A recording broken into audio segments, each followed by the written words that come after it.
এত বড় ভুল আমি কিভাবে করলাম, এইটা ভাবতে ভাবতে আমার অনেক কান্না চলে আসতেছিল। কারণ এই যে কেকটা দেখছেন, এই কেকটা আমি এত সুন্দর করে পারফেক্টভাবে ফিনিশিং দিয়ে ফ্রিজে রেখেছিলাম। তো ডেকোরেশন করার আগ মুহূর্তে হচ্ছে মনে পড়েছে যে আমি কেকটায় ভুল কালার ইউজ করে ফেলেছি, কি যে কষ্ট লেগেছিল। কারণ এত সুন্দর করে পারফেক্ট ফিনিশিংয়ে আনার পরেও যদি কেকটা আমার ভেঙে ফেলতে হয় তাহলে কতটা কষ্ট লাগে বুঝতেই পারছেন। কেকটা হচ্ছে আমার এক রিপিট কেতা ছিল। তো কেকটা হচ্ছে 2 টিয়ারের একটা কেক হবে, হোয়াইট এবং পিঙ্ক কালারের কম্বিনেশনে করতে বলেছিল। তো আমি ভুলে ভুলে এখানে ব্লু কালারের কালার করে দেন ফ্রিজে রেখে দিই। যখন আমি ডেকোরেশন করতে যাব তখন হচ্ছে আমার মনে পড়েছে যে কেকটা তো ব্লু হবে না, কেকটা তো হোয়াইট এবং পিঙ্কের হবে। তখন আমি কি করব, এত কষ্ট লেগেছে যে এখন আমি এখানে কতটা ক্রিম ইউজ করেছি। তো এই ক্রিমটা আমি কি করব। তো এরপরে আপনারা দেখতেই পাচ্ছেন আস্তে আস্তে করে আমার ক্রিমটা তুলে নিতে হচ্ছে। পুরোটাই হচ্ছে ব্লু কালারের ক্রিমটা আমি তুলে নিয়েছি নতুন করে ডেকোরেশন করার জন্য। কারণ এখানে হোয়াইট এবং পিঙ্ক কালারের ক্রিম ইউজ করতে হবে, এই জন্য হচ্ছে আমি ব্লু কালারের যে ক্রিমটা ইউজ করেছিলাম সম্পূর্ণ ক্রিমটাই হচ্ছে আমি উঠিয়ে ফেলেছি। আর অনেক কষ্ট লেগেছিল, তবুও তো করতে হবে, কারণ এটা আমারই ভুল। আমি আসলে ভালো করে এসএমএসগুলো চেক করি নাই যে হোয়াইট কালার এবং পিঙ্ক কালারের কম্বিনেশনে কেকটা করতে বলেছিল। তো আমি হচ্ছে ভুল করে ব্লু কালার করে ফেলেছিলাম, পরে হচ্ছে দেখে দেন ক্রিম উঠিয়েছি। তো ওঠানোর পরে হচ্ছে ভালো করে পিঙ্কের এবং হোয়াইটের কম্বিনেশনে কেকটা করে দিই। তো ভাগ্যিস আমি কেকটা সেট করি নাই একটার উপর আরেকটা, যেহেতু 2 টিয়ার কেক ছিল। তো সেট করার আগেই আমার মনে পড়ে গিয়েছে যে কেকটা তো ব্লু হবে না, কেকটা তো হোয়াইট এবং পিঙ্কের হবে। তো তারপরেও অনেক মনকে সান্ত্বনা দিয়েছি যে যাই হোক, আমি কেকটা যদি সেট করে ফেলতাম তাহলে তো আরও ক্ষতি হয়ে যেত। তো সেট করার আগে যেহেতু মনে পড়েছে, তো আমি যতটা পারি ততটা সম্ভব ব্লু কালারের ক্রিমটা তুলে রেখেছি। তো দেন তারপরে হচ্ছে আমি নতুন ক্রিম দিয়ে এই কেকটা ডেকোরেশন করি। কেকটা যখন আমি ডেলিভারি দিব তার কয়েক ঘন্টা আগে আমার মনে পড়েছে যে কেকটার কালার আমি ভুলে অন্য কালার দিয়ে ফেলেছি, হাতে বেশি সময়ও ছিল না।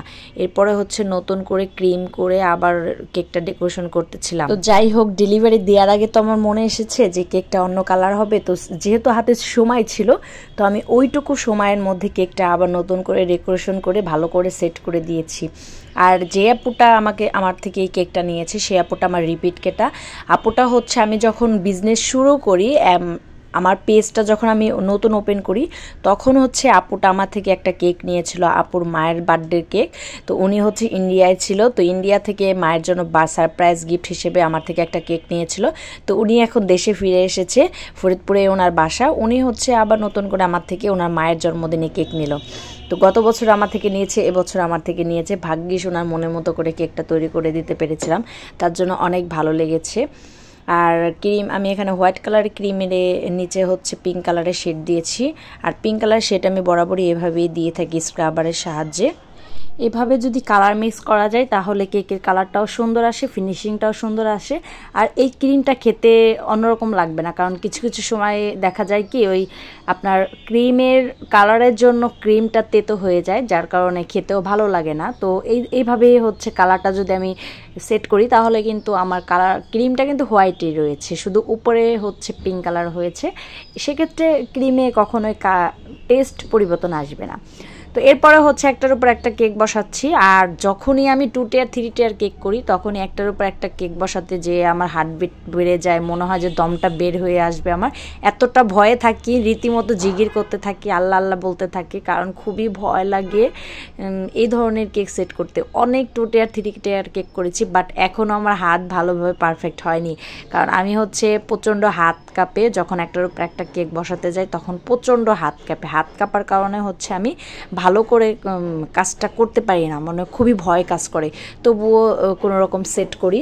তো যাই হোক, দেখতেই পাচ্ছেন অনেক সুন্দর করে 2 টিয়ার একটা কেক আমি সেট করে নিলাম।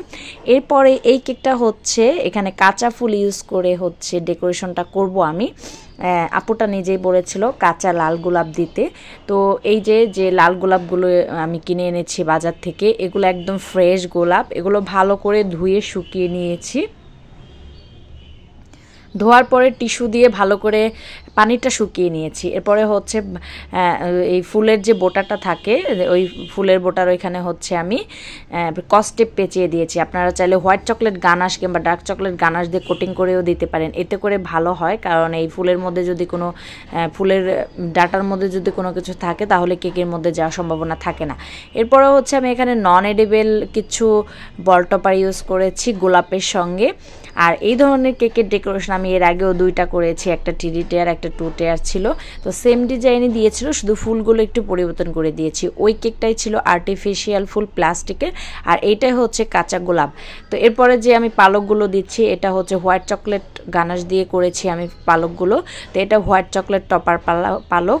তো এইটা খাওয়া যাবে। এখানে যা যা দিয়েছি নন এডিবল টপার, বল টপার, নন এডিবল ফুলগুলো এগুলো খাওয়া যাবে না, বাট এই টপারগুলো খাওয়া যাবে, এই পালক সাদা পালকগুলো খাওয়া যাবে। তো আপুটা যেভাবে বলেছিল সেভাবে সেম টু সেম করে দেওয়ার চেষ্টা করেছি। আর এই আগের কেকটা যেমন প্লাস্টিকের ফুল ছিল আর্টিফিশিয়াল, তো এইবার হচ্ছে আমার কাঁচা গোলাপ, যেহেতু এইবার কিন্তু বেশি লুকিংটা সুন্দর আসছে আমার কাছে আগের থেকে।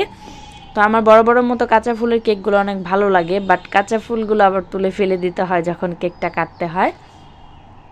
তো আমি সব টপারগুলো এক এক করে সেট করে নিচ্ছি। এখানে যে পালকগুলো তৈরি করেছিলাম আমি সেগুলো সেট করে নিচ্ছি। আমি এর আগে এই হোয়াইট কালারের যে চকলেট দিয়ে পালকগুলো তৈরি করা, এটা কিন্তু আমি একটা ভিডিও আপলোড করেছিলাম, আমার পেজে আছে। তো আমি দেখিয়েছিলাম যে কিভাবে আমি এই হোয়াইট চকলেট গানাশ দিয়ে এভাবে পালকগুলো করেছি। তো এই পালকগুলো দেখতেও সুন্দর, আর কেকে ডেকোরেশন করলে কিন্তু খুবই চমৎকার দেখায়। আর এটা খেতে মানে খাওয়াও যাবে, কেকটার সঙ্গে এই পালকটাও খাওয়া যাবে। এটা পুরাই চকলেট দিয়ে তৈরি। এরপরে হচ্ছে কিছু নন এডিবল পাতা দিয়ে দিচ্ছি এখানে, যাতে করে আরেকটু বেশি গর্জিয়াস লাগে এবং সুন্দর লাগে। এই স্টেপগুলো ভালোভাবে সাবধানতার সাথে করলাম। করার পরে হচ্ছে দেখতেই পাচ্ছেন কেকটা ফাইনাল লুকটা খুবই সুন্দর আসছে।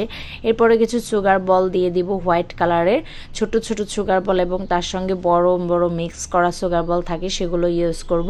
আপনারা চাইলে অন্য কালারও দিতে পারেন, বাট আমি এই কেকের সাথে হোয়াইট কালারটা ইউজ করেছি, কারণ হচ্ছে আমার হোয়াইট কালারটা ভালো লেগেছে। আর এই কেকের সাথে কিন্তু হোয়াইট কালারটা পারফেক্টভাবে যায়। আপনারা চাইলে এখানে গোল্ডেন কালার, সিলভার কালার এই ধরনের কালারও ইউজ করতে পারেন। তো ইউজ করে দেখতে পারেন কেমন দেখায়। এখানে কিন্তু পিঙ্ক কালারের সুগার বলে ইউজ করতে পারেন। তো সেক্ষেত্রে আপনি দেখতে পারেন দিয়ে কেমন দেখায়। তো আমি হচ্ছে এর আগে যে কেকগুলো করেছিলাম ওগুলোই হচ্ছে সাদা করেছি, সাদা কালারের সুগার বল ইউজ করেছি, যার কারণে এই কেকটা তো আমি সাদা কালারের সুগার বল ইউজ করলাম, যাতে করে কেকটার লুকটা সুন্দর হয়। মাঝখান দিয়ে একটা করে বড় সুগার বল ইউজ করেছি। তো কেকটা দেখতেই পাচ্ছেন মাশাআল্লাহ, আমার কাছে তো অসাধারণ লেগেছে। তো আপনাদের কাছে কেমন লেগেছে অবশ্যই অবশ্যই অবশ্যই প্লিজ জানাবেন। আর আজকে কেকের ভিডিওটা যদি ভালো লাগে আমার কেকের কেকটা ভিডিওটা শেয়ার করে দিবেন এবং পেজ একটা ফলো দিয়ে দিবেন, কারণ আপনাদের সাহায্যেই হচ্ছে আমি আস্তে আস্তে করে এগিয়ে যাচ্ছি। ফরিদপুর হোমমেড কেক কিন্তু আস্তে আস্তে বড় একটা পরিবারে পরিণত হচ্ছে। আগে কিন্তু আমি যখন নতুন পেজটা খুলেছিলাম খুবই অল্প সংখ্যক লোক ছিল, বাট এখন কিন্তু অনেক ফলোয়ার হয়ে গেছে আলহামদুলিল্লাহ। তো আপনাদের দোয়া এবং আপনাদের ভালোবাসায় আমার ফরিদপুর হোমমেড কেক পেজটা আস্তে আস্তে অনেক বড় হচ্ছে। সেই সাথে সবাই ভালো থাকবেন, সুস্থ থাকবেন। আল্লাহ হাফেজ।